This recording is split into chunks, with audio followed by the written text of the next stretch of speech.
Olá, povo de Jesus, tudo bem? Como vocês estão? Pastor Anderson Silva aqui. Nós iremos começar uma série de reflexões intitulada Não Existe Apóstolo Moderno.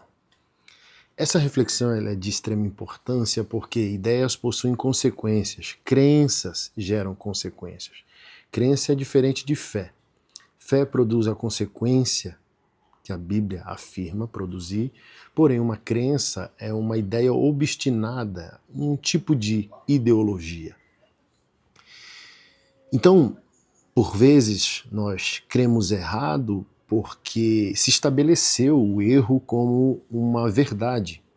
E se a gente nasce de novo dentro de um contexto onde a verdade ela foi diluída, nós passamos a acreditar naquele sofisma, naquela verdade pela metade como uma verdade absoluta.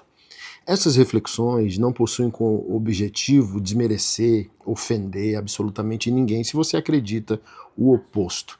Eu só peço ponderação. Se você é um cristão bíblico, você é norteado pela palavra. Pondere, ouça, reflita, pense, estude a história da igreja, estude a palavra de Deus e acredito que no final dessas reflexões nós estaremos juntos glorificando ao Senhor, porque não é sobre mim, não é sobre você, é sobre nós, corpo de Cristo. E essas ponderações, a partir da crença, da fé verdadeira e da crença equivocada, ela é relevante porque hoje somos 74 milhões de evangélicos num país de 220 milhões de pessoas.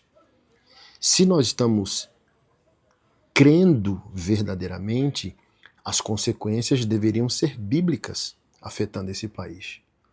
Mas se 74 milhões não intervêm na estrutura do país, que tal ponderar a possibilidade da sua fé ser crença, portanto você está crendo errado, crendo falsamente. Ok? Nessa primeira reflexão, nós iremos fazer uma reflexão aritmética, matemática. Pense comigo. O Senhor Jesus teve 13 apóstolos. Tem 13 apóstolos, porque eles estão vivos. Diretamente, ele chamou 12.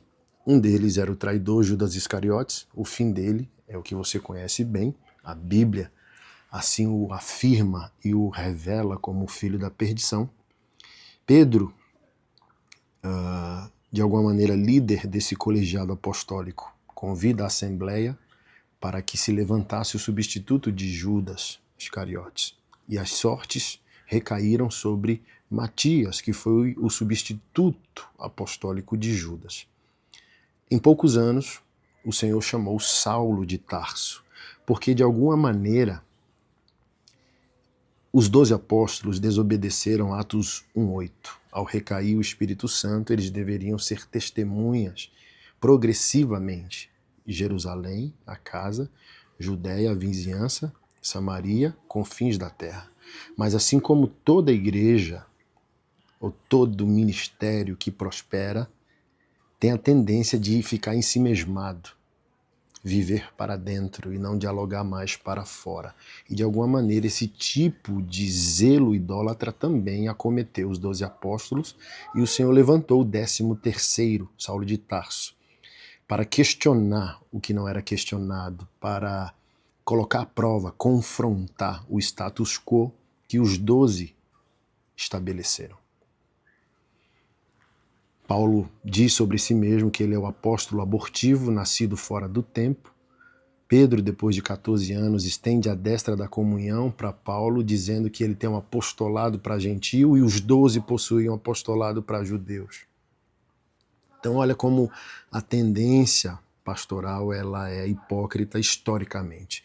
Obviamente que Deus é soberano, ok? Não é isso que eu estou questionando, mas você crê que essa foi uma equação determinada pelo Espírito Santo de Deus?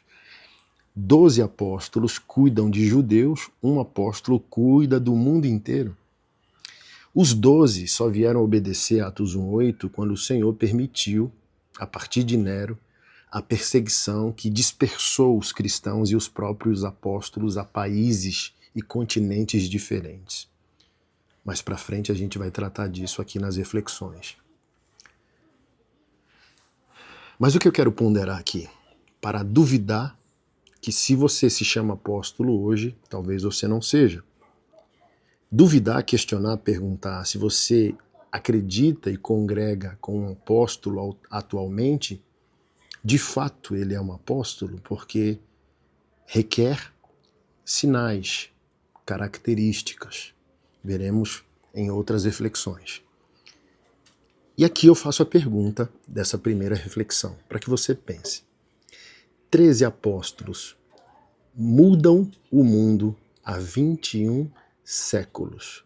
A Igreja do Senhor Jesus Cristo possui 21 séculos. Esses homens viveram o primeiro século da Igreja cristã. 13 mudaram o mundo, 13 carregam a Igreja do Senhor Jesus em seus ombros por 21 séculos. O Brasil, se você não sabe, ele possui 13 mil apóstolos.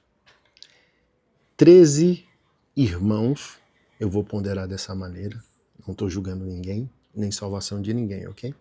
Até que se prove o contrário, todo aquele que professa o nome do Senhor Jesus Cristo é um irmão. 13 mil irmãos no Brasil se afirmam apóstolos. Pergunta que não quer calar. Se 13, apenas 13, transformaram o mundo e carregam a igreja por 21 séculos, como é possível um país ter em seu solo 13 mil apóstolos que sequer transformaram seus bairros, que sequer transformaram suas cidades, que sequer transformaram seu próprio país? Como é possível esse fenômeno? Teremos algumas respostas e mais perguntas nas próximas reflexões. Não existe apóstolo moderno. Deus abençoe.